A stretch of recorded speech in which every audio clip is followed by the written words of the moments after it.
the town mouse and the country mouse.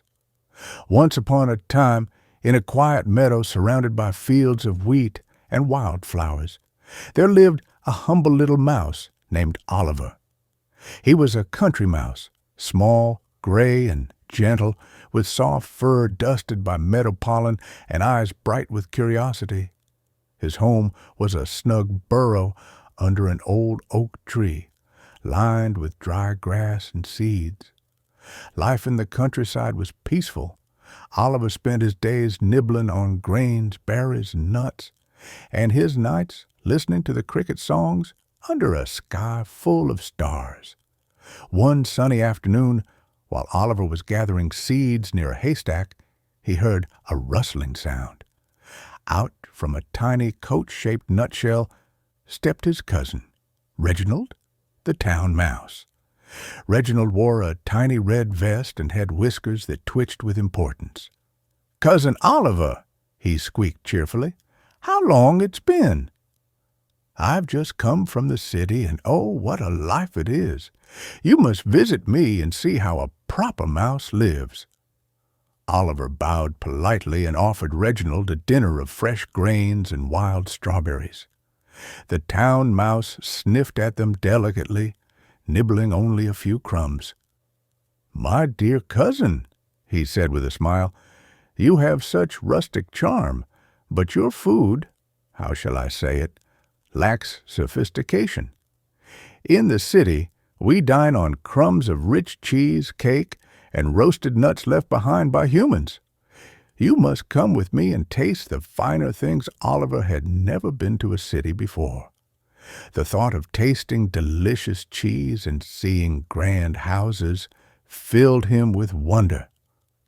So the next morning he packed a few kernels of wheat and followed Reginald through the meadows, past rivers and roads, until at last they reached the bustling town.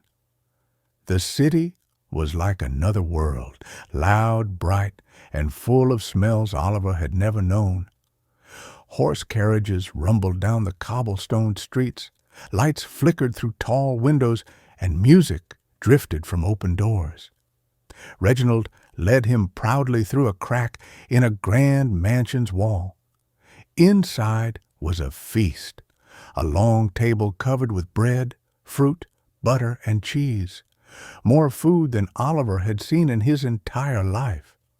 "Help yourself, cousin," said Reginald, leaping onto the tablecloth. "This is how we live in town." Oliver hesitated, but soon joined him. They nibbled crumbs of soft cheese and tiny pieces of cake. It was heavenly. But just as Oliver began to relax, the door creaked open. In stepped a giant cat with glowing green eyes. The mice froze. Reginald whispered, "Quick! This way!" and dashed into a hole in the wall. Heart pounding, Oliver followed, his tiny paws trembling. They waited until the cat left, then crept back out. But before they could take another bite, a loud bark echoed through the house. A dog burst in, knocking over plates and glasses. The mice scurried again for their lives, slipping through the cracks as the room turned into chaos. When all was quiet, Oliver caught his breath and looked at his cousin.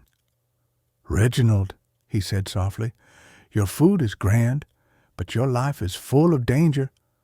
I'd rather eat simple grains in peace than feast in fear." Reginald blinked, surprised. "But cousin, how can you give up all this luxury?" Oliver smiled. "Because luxury without peace is no joy at all." The next morning, Oliver returned home to his oak tree in the meadow. The air smelled of clover, and the birds sang in the branches above. He nibbled on a few kernels of wheat and felt perfectly content. From then on, whenever he looked at the quiet hills and golden fields, he thought of his cousin and the noisy city, and was thankful for his simple, peaceful life. Reginald, back in the town, still darted from table to table, living among the riches of humans. But sometimes, when the wind howled through the city streets and the cat's shadow crossed the floor, he thought of his cousin Oliver, safe and happy in the countryside, and for a moment he wished he were there too.